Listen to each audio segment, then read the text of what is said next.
Hi everyone! Hey guys, what's up? Hanalei here. And Sid. And today we are crafting some incense. Very exciting. So in our crafting kit, we have our beautiful copper bowl. She's gorgeous. To help blend our incense. If you're looking at our ingredients list, you're going to notice that there wasn't a specific intention that we chose, because today we want to teach you how to connect with your herbs more and how to create an intentional blend that's fit and catered to you. A very DIY moment, if I must say. Mm-hmm. So what I would recommend, very briefly, is kind of sitting and deciding what intention would you like to bring. Ginger. This one here is really good for those who are looking to call in more confidence, energy. This is really good for stoking the inner fire, helping release any inhibitions or any doubt, fear, hesitation, and just burning away through those blockages. It's really good for working with your lower chakras. On that note, we also have the red sandalwood. This is purifying, grounding, centering. This also smells wonderful, by the way, and it helps get you into a very meditative state. We have the blue lotus.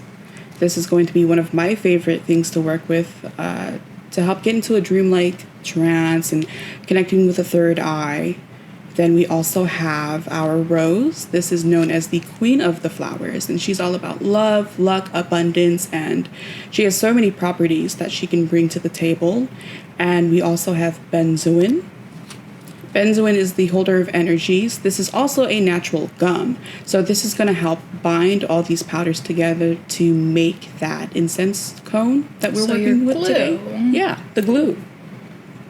This also helps you connect to the higher realms and allows your guides to open up new pathways for you.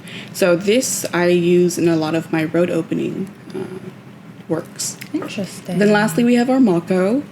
Mako we use also as a binder, but also so that you can burn the incense on its own.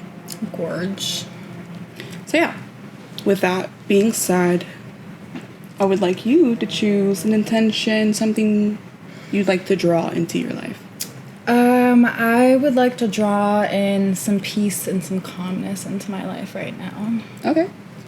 So for peace and calm, I would probably go with something like blue lotus, benzoin, and red sandalwood. Okay, so that's the mixture we're going to be doing? Yeah.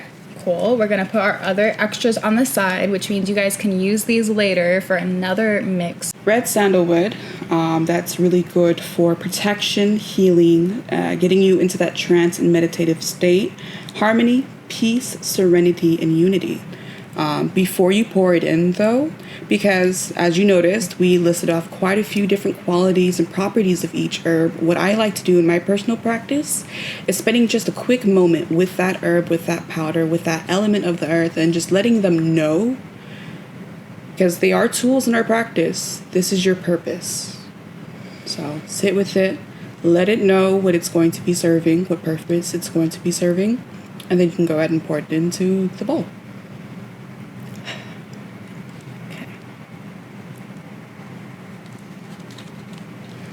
And then with its red color, this is really good for connecting with that fire energy, also with the earth because it's a grounding scent. Gorge. She looks so pretty too. And then same thing with the blue lotus, reminding it of what its purpose is. Me personally, I use this for dreamlike states, trance, connecting with my third eye, and just really diving in deep for any inner work. Giving me all the calmness and the peace that I need. So if you would like, we can blend that a bit. One thing I would recommend when making incense or blending anything, if you're drawing it towards you, you're going to want to do it in a clockwise manner.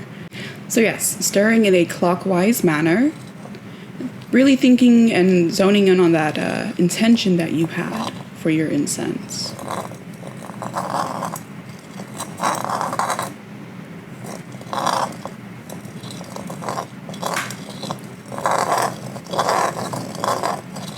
Perfect. Sorry, that's my... And then we can go ahead and add the benzoin. Reminder, this is a holder of energies. This helps open up new pathways. When working with the benzoin, because it is a gum, I would recommend about half of what it is you put in the bowl. What would that be? Would that be this bag since there's 2 bags in the bowl? Yeah. Cool. Okay. Look at me doing math, guys, you know? We did portion it out. If you decided you wanted to use all 6 herbs, it would still be strong enough to help keep everything bound together. We thought of everything, guys. Actually, Hana thought of everything. And we're spinning it this way again.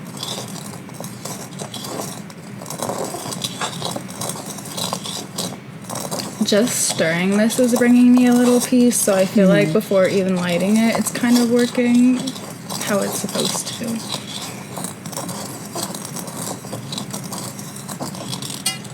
Perfect. Now the last thing I would add, the last powder would be the mako.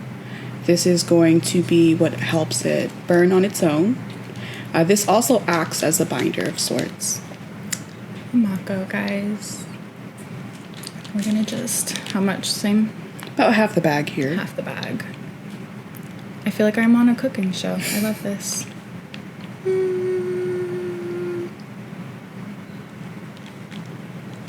That's not half the bag. Wow, I underestimated that. There we go. About half the bag.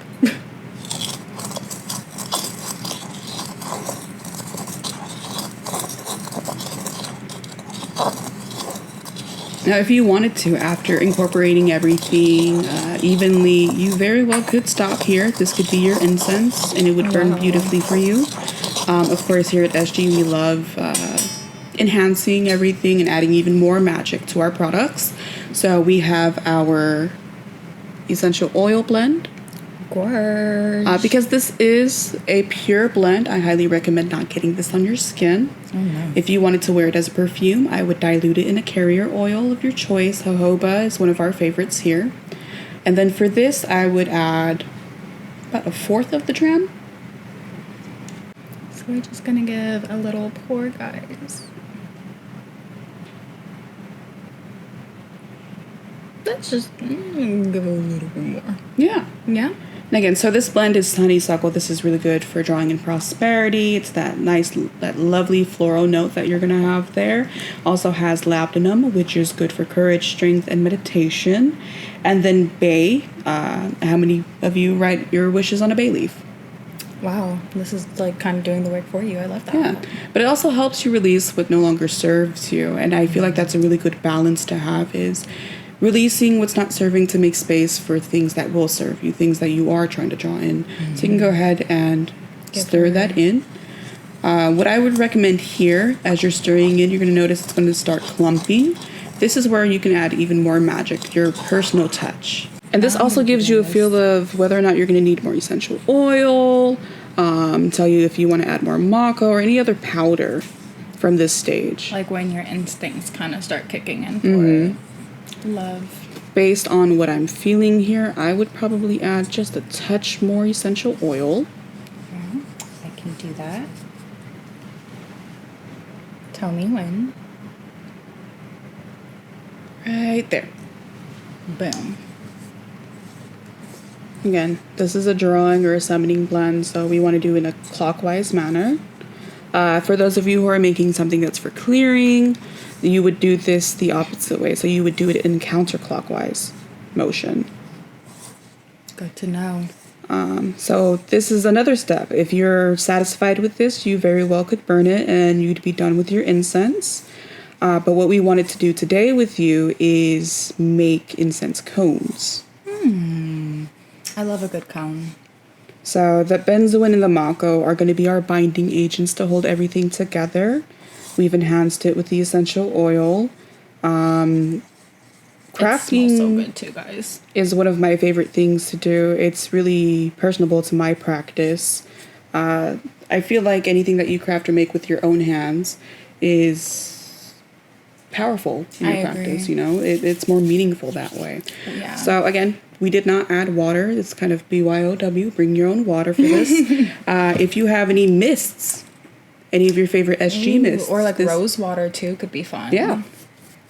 You can add this for our apothecary students. If you wanted to add any of the essential oils that we provided you throughout the year, this would be a beautiful moment to use that. You guys get a lot of those too.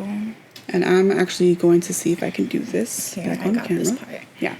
So Bring it here.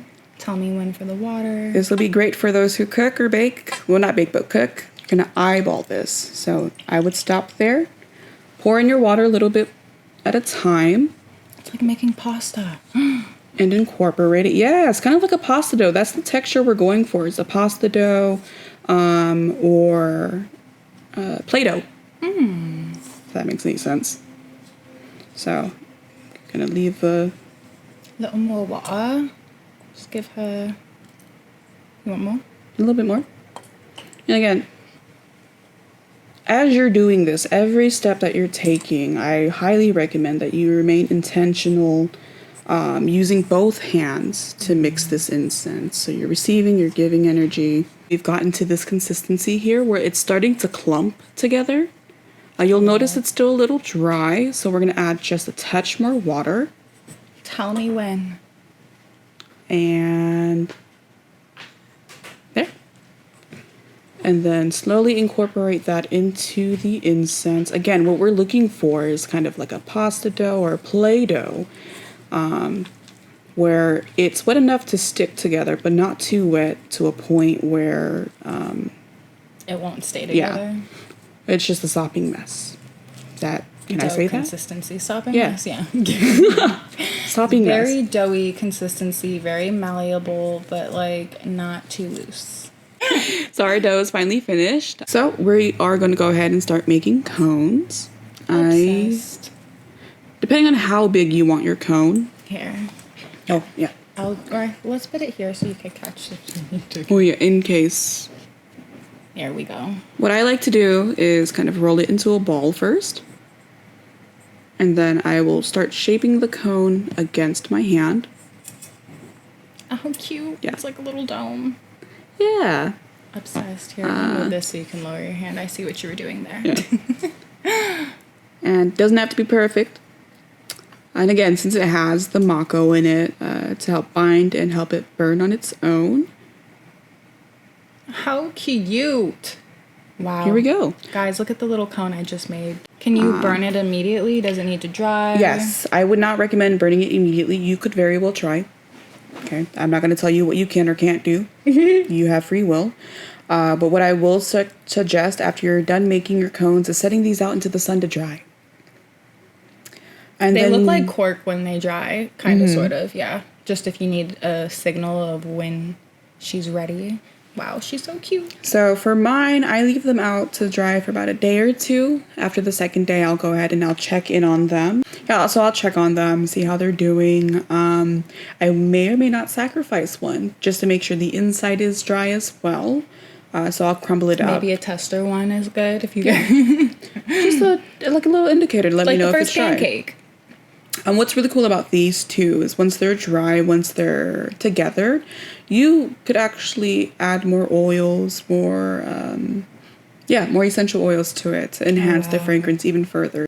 One thing I would recommend too, if you wanted something that would burn a little more evenly, if you had a sieve or something to sift the powder through, that would help burning a little evener. Got you. But sometimes I like it when my incense kind of dies out, because if I let it run for too long, my entire room is smoking. Got you.